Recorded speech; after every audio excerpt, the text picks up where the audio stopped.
All right. All right. Welcome to the Unicorn. We're talking about all things independent comics. I'm Mikey. I'm Rebecca.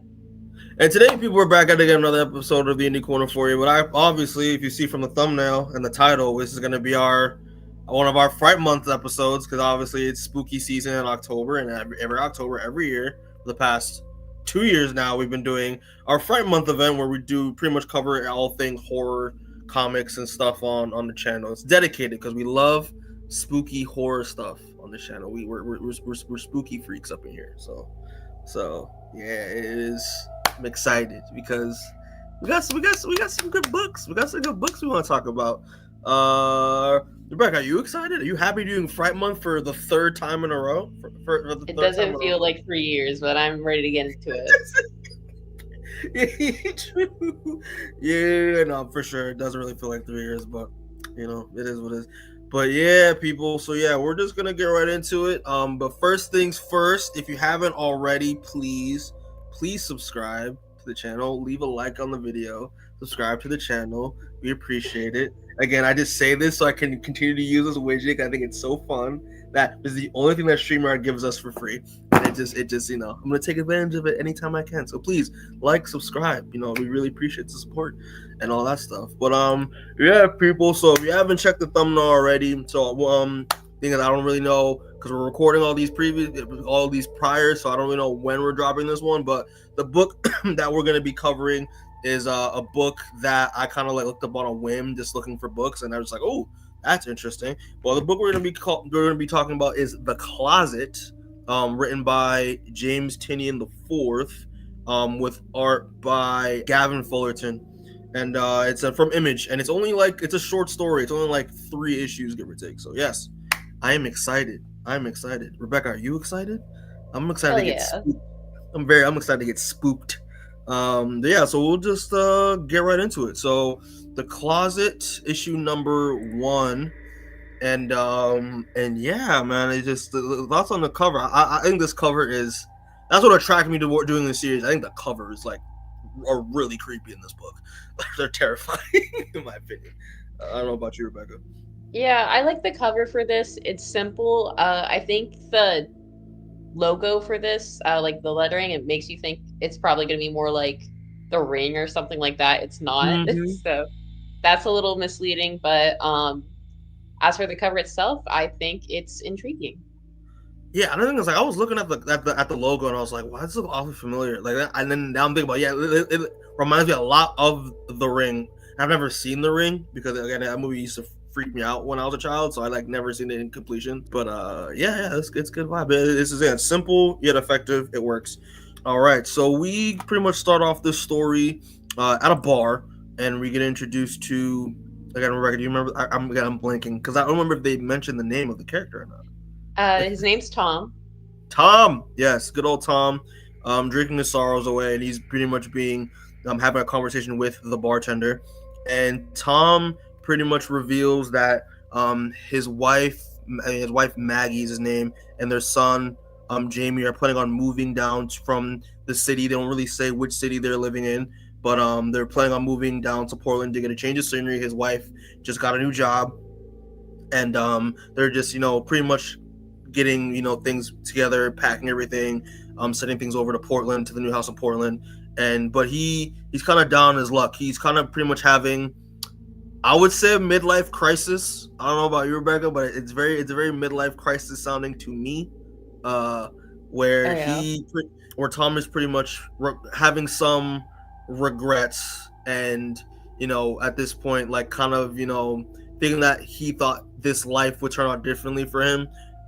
He reveals to the bartender that his son Jamie is having kind of these recurring nightmares about seeing monsters in his closet, which is a classic fear that children have growing up. I personally have a fear of monsters in my closet. I was just afraid of the dark, so which is quite similar. But he's been having all these nightmares and waking up in the middle of the night and always asking his parents to sleep in their bed because of seeing monsters in his closet. And his wife and him are always fighting. Apparently, he nods to some issues that they've had, where the point where they have to go to marriage counseling, and we'll get to the reveal of what those issues are And yeah, it's just like, he's just, again, he's just asking for more drinks and just trying to like find a good distraction. He's actually going on errands. He wanted to go get some tape at the store, and he got some tape that he just grabbed the first tape that he saw off the shelf, and he told his wife that he would go to a few stores, and he's just using that as an excuse to just go to the bar and just drink and just cope with all these issues that he's dealing with. And yeah, and I love how the barber kind of, the bartender kind of gives him some advice, whereas like, the best way to get rid of these nightmares for Jamie, which he knows from his own his sibling who has kids, his own nieces and nephews, that he likes to do is pretend like, get a spray bottle, pour water into it, and just pretend that it's like unicorn piss. Say it's like a way for like how unicorns, how like animals like used to mark their territory, and that monsters they don't like unicorn piss because it's all like happy and jolly and stuff. So that's what he does. That's what he does to his nieces and nephews, and that helps with their fear and all that stuff. So he takes that into light, and then after that he asks for like his third drink at this point, and then he said, this one's on me, and then he says happy trails, and he takes that drink. So transitions to Jamie back at their house. Actually, I think they're in New York. I'm assuming it's New York. They're Just in New because York, yeah. They say that later. they say it later. Okay, yeah, I forgot. Yeah, they look like, so it transitions to Jamie in the apartment, and he is going through his a box which is filled with stuffed animals, and he pulls out a nice little cute dragon so he can snuggle up with it at night. And then he ends up looking to like his right, where he sees the closet that is in his room, and he's just, you can see the look on his face. He looks a little like, you can see a little bit of fear there. And then Thom comes back home to Maggie, and then she asks him like, oh, where has he been? But he said, oh no, I went to the first store I went to. He's like, save it, I can really smell the liquor on your breath. And he said, okay. He's like, hey, like, can I help out? And he's just, And then Jamie walks in. He's like, Dad, he try to comfort his dad for comfort. He asks if they can sleep with him, if Jamie can sleep in their bed with them tonight. And he said, sorry, no, he has to, finish packing and all that stuff. And he has to stay up late to make sure everything's okay. And he said, but tomorrow we're gonna be on the road, so like, you'll have a great night. You'll be able to sleep with me every night. It's very sweet moment. And while he talks, finish talking to Jamie, he walks back to his wife, and they're talking. And he's trying to ask if there's an empty spray bottle again for the the unicorn piss. And even though he can't find one, he gets like a cup, puts water in the sink, and then he says to Jamie, "This is the unicorn piss." And then he explains the whole spiel that the bartender said back at the bar about how it's like animals marking their territory, and it's supposed to it protects against monsters and all that stuff from coming to attack you because they don't like the smell. And obviously Jamie isn't buying it because he saw his dad put the water in the cup himself. and so yeah, he's just talking to his dad and saying how scared he is. And he's like, listen, like, when we go toward the new house, there is no closet there, so you won't be able to see any monsters there. You'll leave. Once we leave, the monsters will stay here. And he's just trying to comfort him, and he's talking about how brave he is. Now he's the bravest boy in the world. And he says, by tomorrow we'll leave all this behind. So there's that. So transitions. So he tucks Jamie in. He turns off the lights. Even though he leaves the closet door open and the lights on, which I thought was interesting, because like, I would assume they kind of would like maybe use it as like a night light, maybe to like maybe comfort him a little bit. But yeah, I digress. So then Thom walks out, and Maggie confronts him, and she's pissed off. They're saying like, listen, you can't do that to him. Like, you can't just say it's my fault, because again he said that he told Jamie that she wants him to stay a little longer so that they can start packing. It's like, listen, like, he'll internalize that. He'll think of me as the bad guy, and he's saying sorry, I didn't think that way. And then just continues into an argument when she realizes, oh wait, that there's this masking tape, not packaging tape. And then they start going to a fight. And then she said, listen, like, we can't do this. Like, we're trying to start fresh, start a new life together. and then she's saying that doesn't leave you off the hook. So they continue having an argument, and it cuts back to Jamie in his room, and he's looking at something straight ahead, and he's looks terrified. And he cuts. You see, and I love how like Gavin like does the panels where like there's just blank, empty panels, which obviously means it's supposed to be a suspenseful scene. The light flickers on and off, and Jamie's just he's scared, and he notices something, opens his eyes, and there's something peeking in the corner, and we see this like black, shadowy, inky looking figure peeking out of the closet and then like walking towards him slowly. And then this figure, and you see this disgusting shattered teeth, and it's just going near Jamie. Jamie's so scared that he's crying. He's just trying to make it seem like there's nothing in front of him, that it's not real. And then we see this creature go on top of this bed. Jamie closes his eyes, and he opens them, and then the creature from the closet is gone.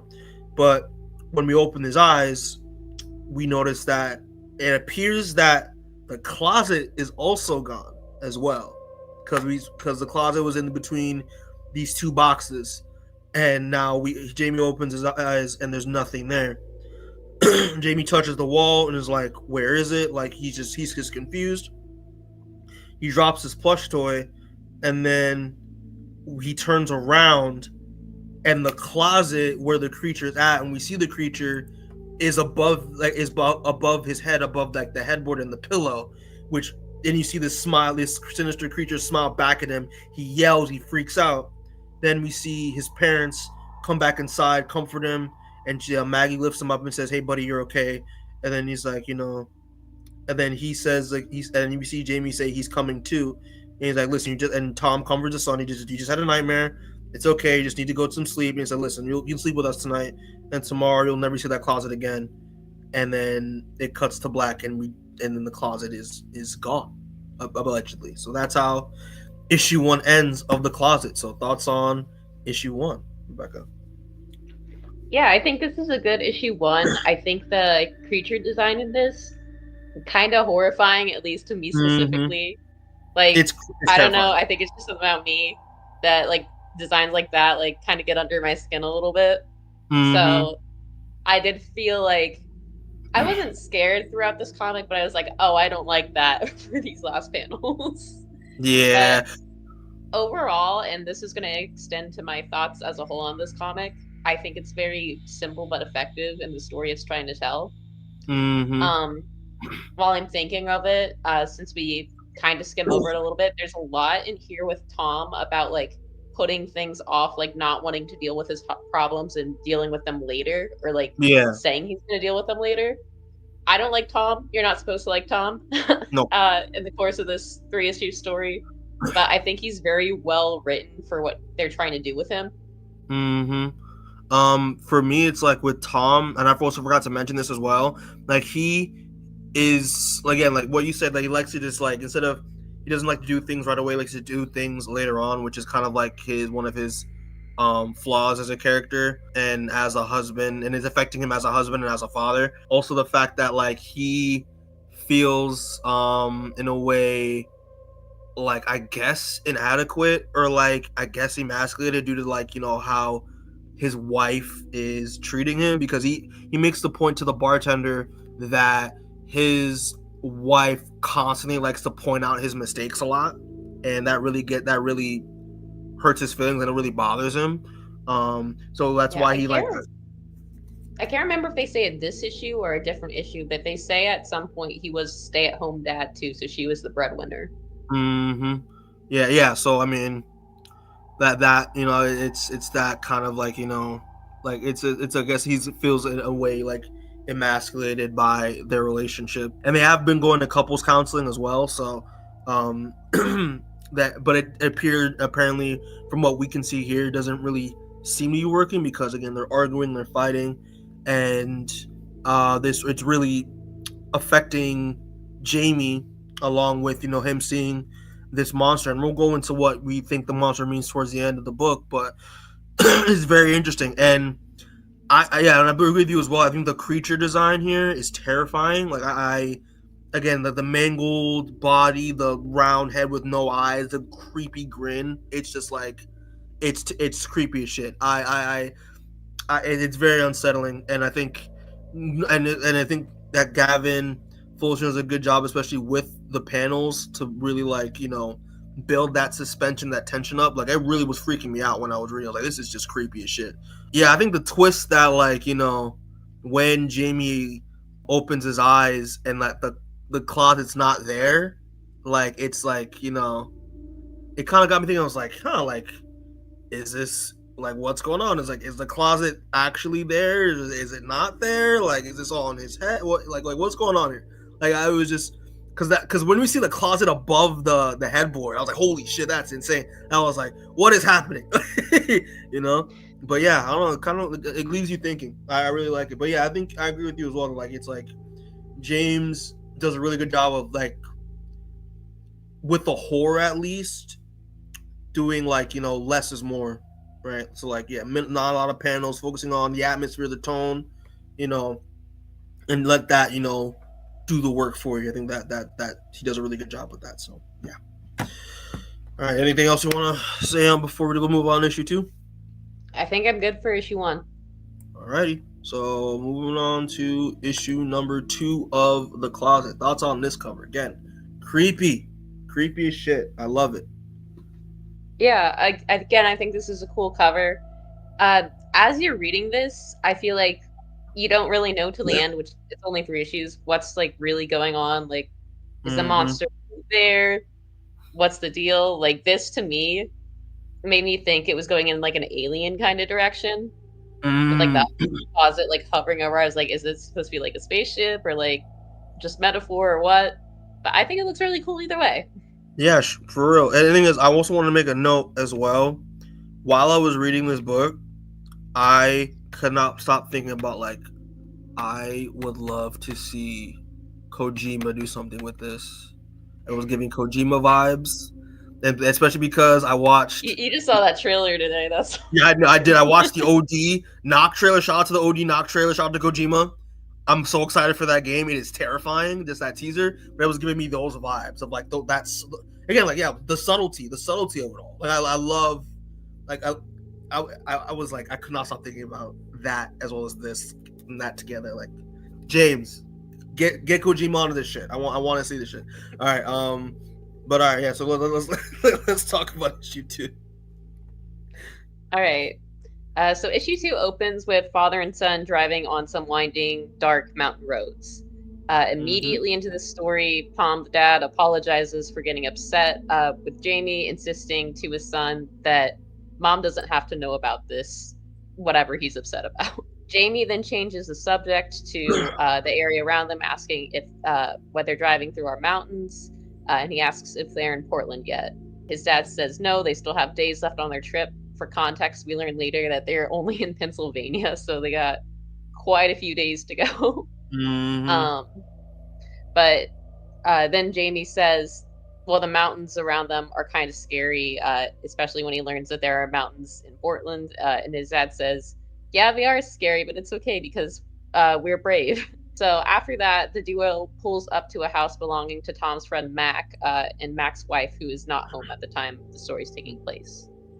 Mac remarks that the two of them are late, I think by about 3 hours, and as they go to grab their bags, Thom realizes that Jamie's overnight bag isn't in the car, and he assumes that the movers must have taken it instead. Mac suggests a Walmart run, but Thom insists that Jamie can go a day without a toothbrush or PJs in his size. Inside the house, Mac shows Jamie to a tub of Legos and lets him get at it. As Jamie plays, the men go into the kitchen and talk. Thom remarks how Maggie would kill him if she caught him smoking weed, watching cartoons, and building Legos like Mac is allowed to do and does, I guess, fairly often. Because Mac doesn't have any kids, so he's a so when his wife's gone, he just acts like a kid. It's he acts like a child, which like he's living the life. But Mac actually responds that usually his wife is with him when he's doing that kind of stuff. And Thom answers back that he's jealous and that he can't do anything anymore, and he doesn't really hide try to hide the fact that he basically just resents his kid. Yeah. So later, Thom puts Jamie to bed in the house's guest room. Jamie reminds his dad that he said he could sleep with him every night, and makes him promise to come back after Thom's like, oh, I'm going to talk with Uncle Mac for a little bit. And as Thom turns out the light and goes to go outside, we see a closet door appear in the room. Outside sometime later, Mac has a fire pit going as the men sit around drinking beer. Mac calls out Thom for yelling at his 4-year-old for being afraid of monsters, and bluntly asks Thom if he's always this much of a fucking disaster, if it's just because of the move. Thom laughs it off, saying it's the former, but Mac isn't laughing. In fact, he gets really serious, and Thom gets defensive, saying Mac's lucky he doesn't have kids and that he thought the trip was going to be different. Mac asks why Maggie isn't on the trip with them. Thom says she went ahead for work. And then Mac responds, why not go with her then? Instead, go early. And then Thom says that he always wanted to do a cross-country trip, but Mac's not convinced that Thom tried really hard to convince Maggie to come along. Yeah. So as Thom whines, Mac points out Maggie is a saint for how she handled the bullshit with Megan. Furthermore, he thinks Thom resents Maggie for not leaving him and taking Jamie after the implied cheating, making Thom basically the bad guy in this situation, where it's up to him to decide, like, does he want to leave her or actually, like, put in the effort to fix their relationship. All of that decision's on him since she didn't leave. Mac finishes by saying this is Thom's chance to fix things and not blow it.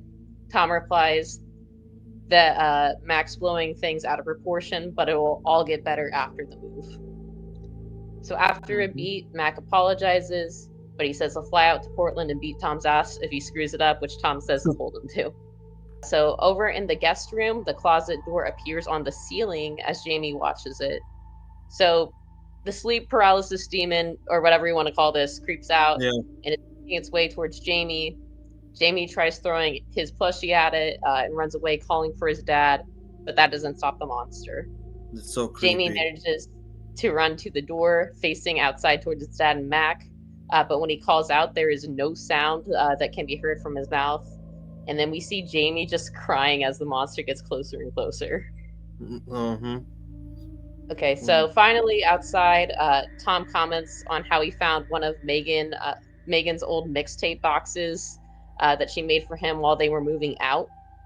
He says they were shitty mixtapes to begin with, but it was just nice to feel like somebody wanted to impress him. After which, Mac says they should call it a night, and Thom agrees. So as Mac goes to pour out the fire, we cut back to Jamie and just see the monster dragging him off into the dark, and that's how issue 2 ends. It's so creepy. It's terrifying. Yeah. Like, you know, it's like, oh man, and it's Tynion does a really good job, and then obviously with Gavin with the art again, it's just like no words, just straight panels and artwork, and it just builds that tension, it builds that suspense, especially seeing that shot of the sleep paralysis demon coming from the ceiling downward towards you while you can just imagine from that perspective how terrifying that would be from Jamie's point of view. It's crazy. Him not being able to speak, that was wild, and I was like, okay. So then it makes you theorize, what does that mean? Like again, like why can he not speak in this situation? What does that represent?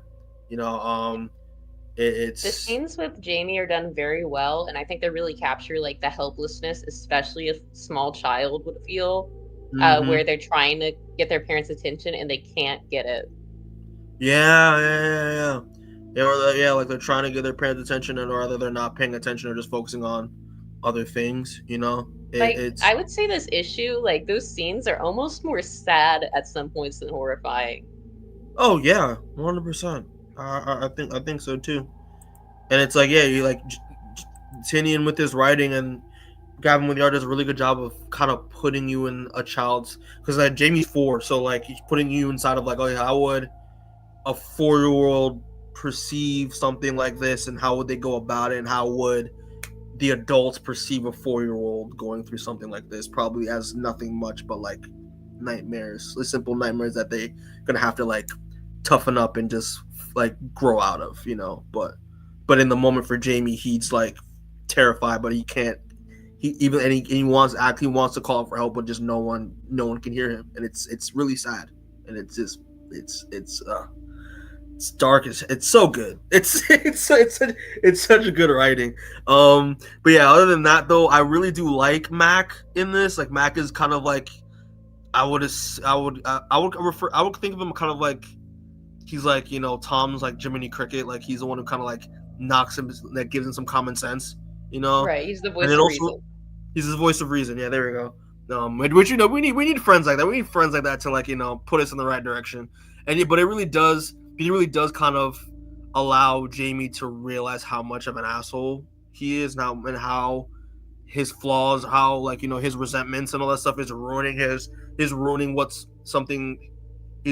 what he has like right in front of him, which is a loving wife, and a wonderful son, but deep down, like I don't know if Jamie is gonna be able to, reading this, especially him talking with Matt, I don't know if he's gonna be able to like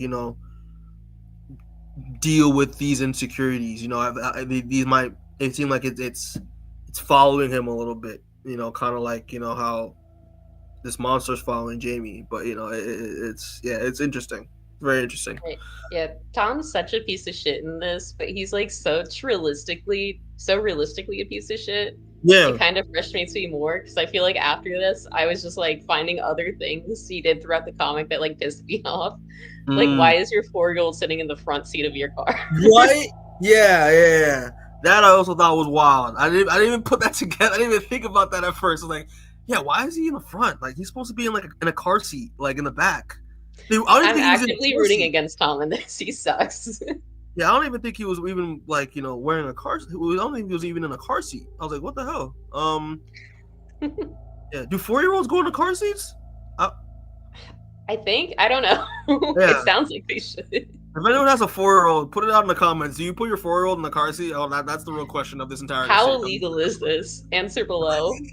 How illegal is this? But yeah, overall, I thought this issue was really good, and it's just, oh man, that last shot here of like just Jamie getting dragged is just like it's terrifying. It's very scary. But yeah, anything else you want to say before we move on to the last issue? No, I'm good.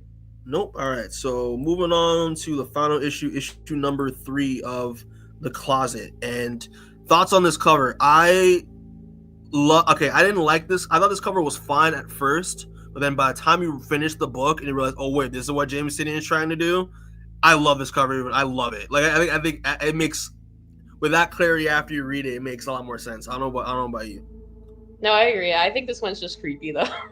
It's terrifying. Yeah, it's that grin. Very, very Pennywise. I hate it. It's so creepy. Oh, I forgot to mention as well, like, I love how that closet has, the closet we've seen the first and second issue is that same design of the simple just closet with just a bunch of star and like moon stickers on it. Like something so simple or something so innocent, just looking that I didn't think that something that could look that creepy. It's not just any closet; it's particularly Jamie's closet. Jamie's closet, exactly. All right, so we move on to Thom at a motel, having beers, smoking a cigarette, and we get introduced to I was gonna call him the magical Negro, but we're not gonna do that. But we're gonna you can say that. I can't. I know. I know. But yeah. Well, we're gonna introduce to it's pretty much he's kind of the magical Negro character. I'm gonna call him Danny Glover because I kept reading him as Danny Glover, so we're gonna call him Danny for now. But we get introduced to Danny, and Danny's another guest at this motel. And he pretty much, looking for a conversation, and he's like, hey, wait, this is the part where, you offer me a cigarette, you ask where I'm from, where I'm going, and it's like, Jamie's like, it's in Tom's like, yep, sorry. So he gives him a cigarette, and they start talking, and he pretty much runs down the whole spiel of how, they're, moving from New York, going to Portland, to start a new life, and he thinks he's just in his own head about what's going on. And they when while he was going on about his life story, and he explains the move and how he's like driving his kid across country while his wife is out in Portland already, for work because she got a new job. And I like how the Danny is kind of like the way he adds to the conversation a bit, where he's just like, oh yeah, like I always want to go on a trip like that. I went on a trip like that with my dad when I was a kid. We went to go see the largest ball of twine. I thought it was boring as shit, but I mean it's something that I still remember. So it's like, okay, yeah, it's kind of cool. He's kind of like trying to find a way to like have some relation with the conversation. I thought it was really cool.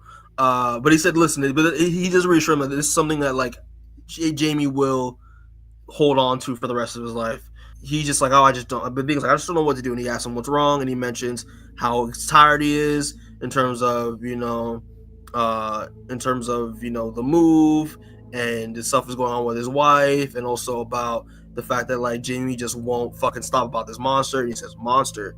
And he's like, yeah, it's like, my son is having these nightmares about a monster in his closet, back in our old apartment. But I kept telling him that once we start our new life, we're gonna when we start our new life, the monsters that are in the closet back in New York will stay there, and then they'll start fresh because you won't even have a closet once he starts in his new room in Portland. And and it's just he's just trying to figure out. He feels like he's overwhelmed and he's dealing with a lot, and the fact that everything has been rough. And and he's just like, listen, I'm trying to be a good dad, I'm trying to be a good husband, but like at this point, like he just doesn't he doesn't seem like he cares about, like he's just, again, he's what we said last issue, he's being very resentful about his marriage, about his son, and his wishes that things just could be different.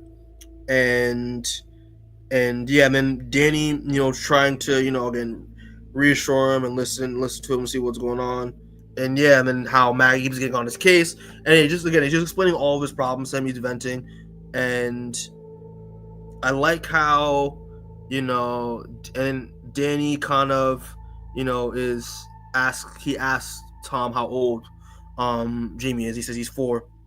And he said, listen, he's like, I don't know, it's none of my business, but I don't really think this is about a monster that he's facing. And he's like, no. He's like, yeah, I know. He's like, yeah, no, of course not. And he's like, but I know how it started though. And he's like, oh, he's like, listen, he wants the beer. And he said, I'll keep smoking. You just vent to me, vent to your local magical Negro.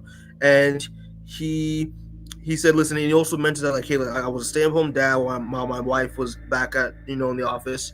And he at one point he met this babysitter while he used to like walk walk with Jamie to the park, and we used to laugh and joke.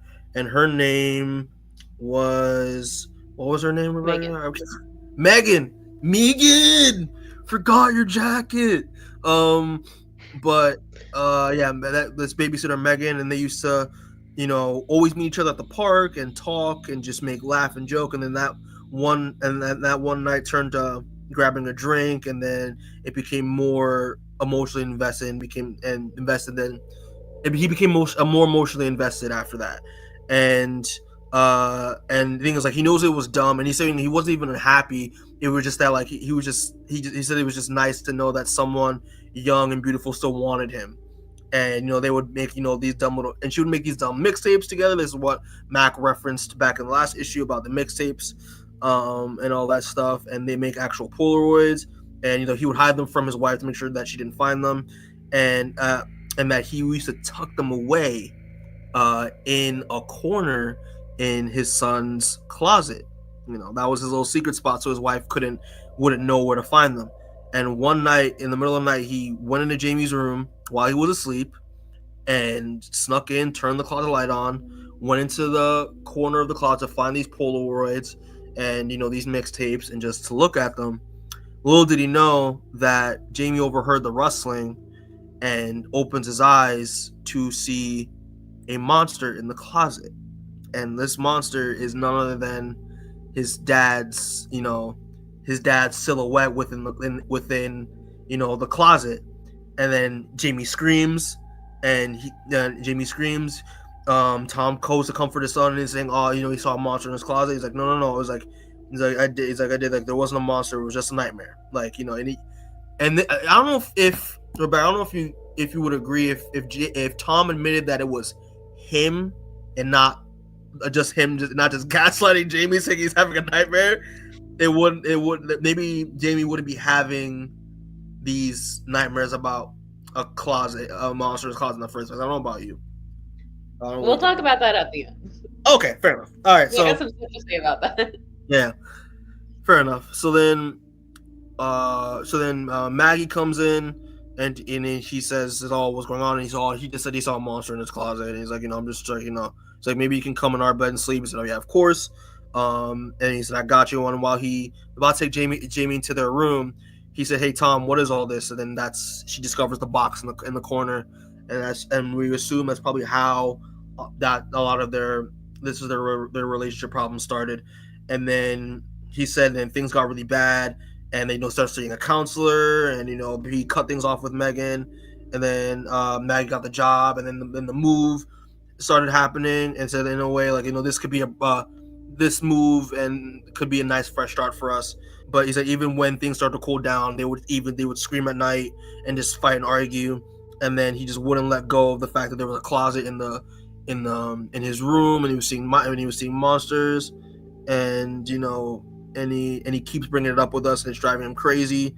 And he said, I know this makes me sound like a terrible person, but I just wanted to be clear that I thought they would be having this would give us a fresh start.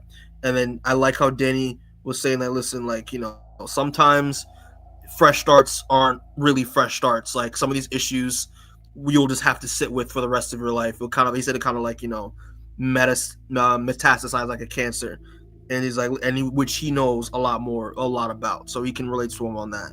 He said, listen, I'm sorry. He's like, yeah, it's all good. Thanks for the smoke. And he said, yeah, no problem. And they just kind of go separate ways. So it transitions back to Jamie going to the room. I think he didn't even drink anything. I think he just threw all the beers in the trash, And then he goes into his room, goes into bed, but we see a little door open in the corner of the motel room, and it cuts immediately to Jamie with his sleep paralysis demon right on top of him, and he just can't move. Actually, he's choking him, so he's literally in sleep paralysis pretty much. And he's saying, Dad, he's like, yeah. It's like, Jamie, just go to bed, we have a long drive tomorrow.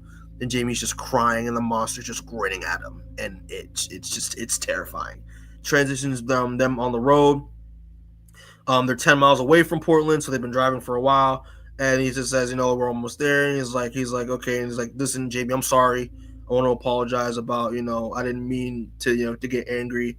And, it's not okay. I want to be better. I want to change. And, in a couple minutes, we're going to be in our new house.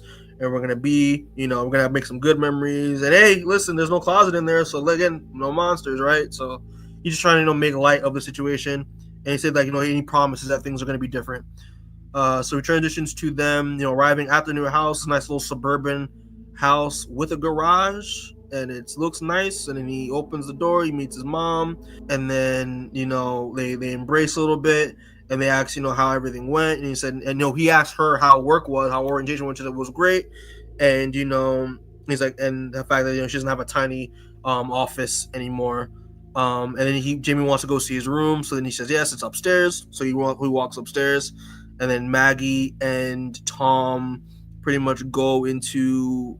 He said that he heard there was trouble with Jamie with Mac. Mac, yeah, he mentioned the fact that Mac that he forgot that the movers that he accidentally let the movers take Jamie's stuff here by mistake. So Jamie didn't have any clothes. He couldn't brush his teeth. And she said, "Listen, Thom, I already started unpacking already. I didn't see a loose suitcase anywhere."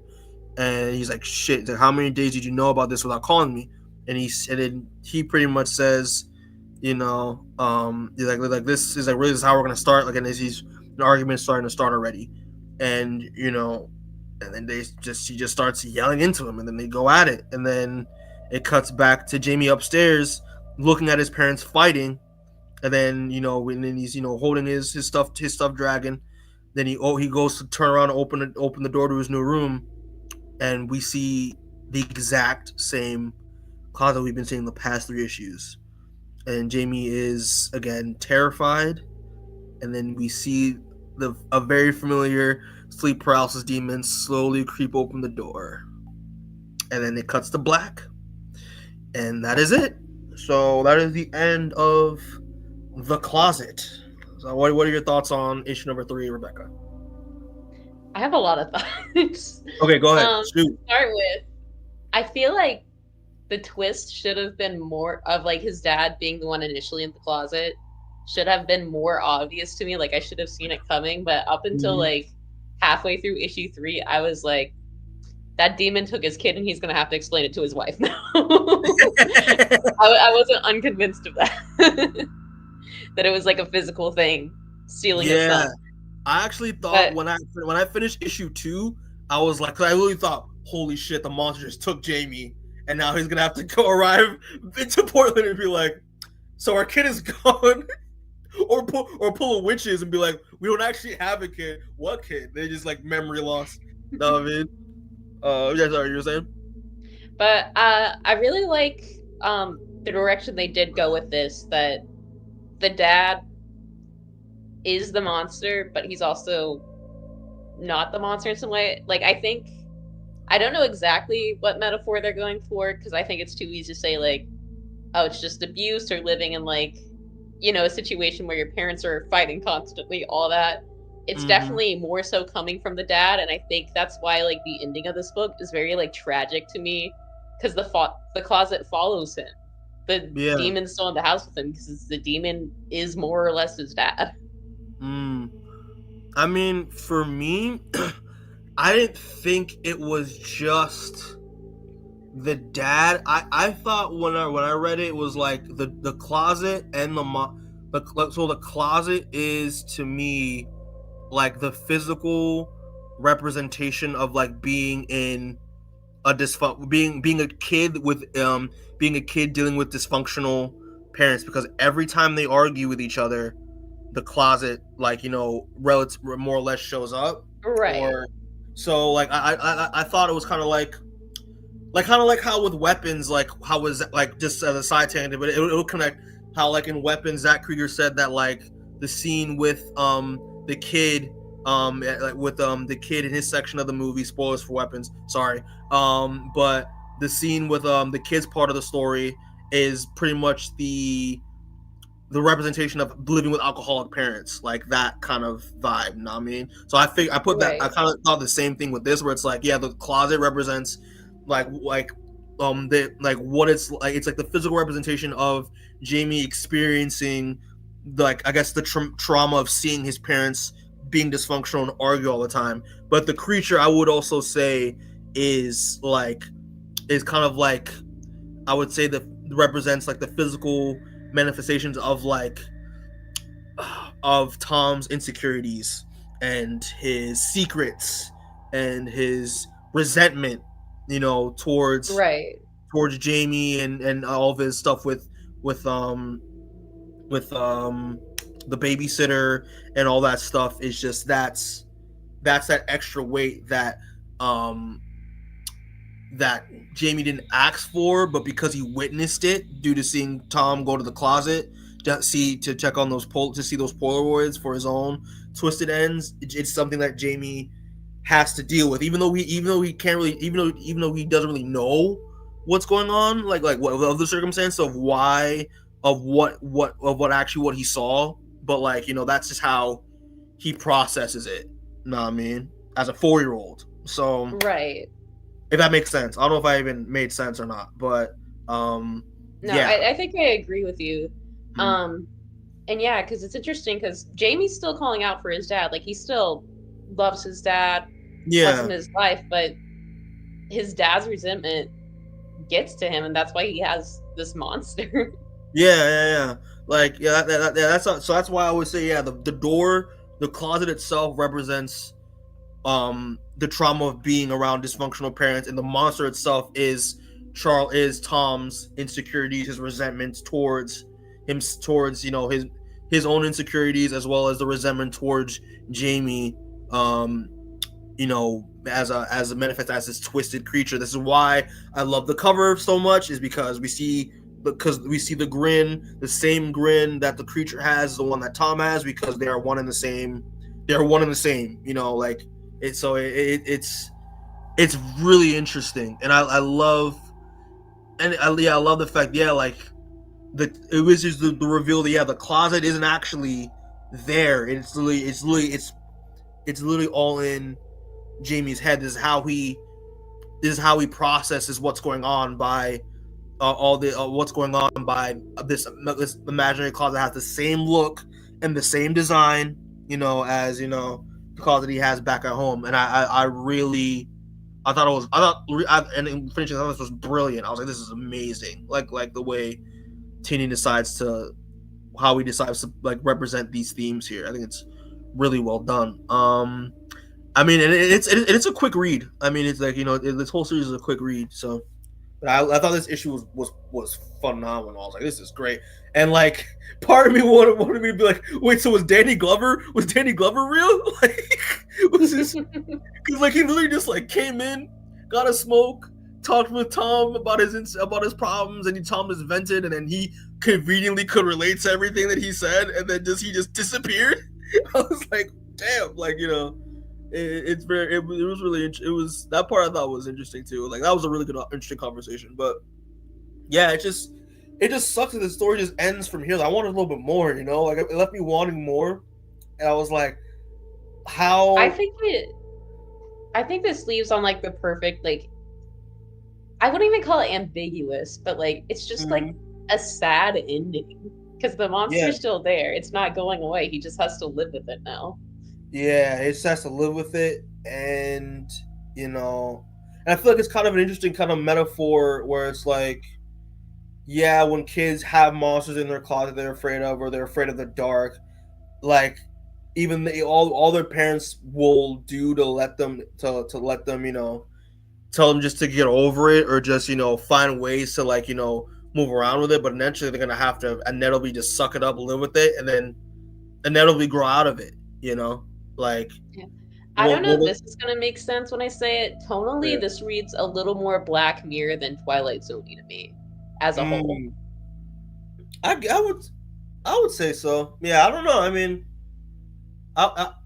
Black Mirror, maybe. I don't know. I not so much in like because this isn't sci-fi, but like just tonally, where it's a little more dour in the ending. Yeah, I will. Yeah, where the ending is just like, it's just like all hope is lost. Yeah, I would see it that way too. But yeah. Any more thoughts on issue 3 before we close it out with the final thoughts and the score? I'm good for final thoughts. All right, bet. All right, Rebecca. So, final thoughts on the closet, and what would you give the closet out of 10? Final thoughts. Like we keep saying, this is a short story. I read it in like 30-40 minutes, something like that, so you can breeze through it really easily. Very tight story.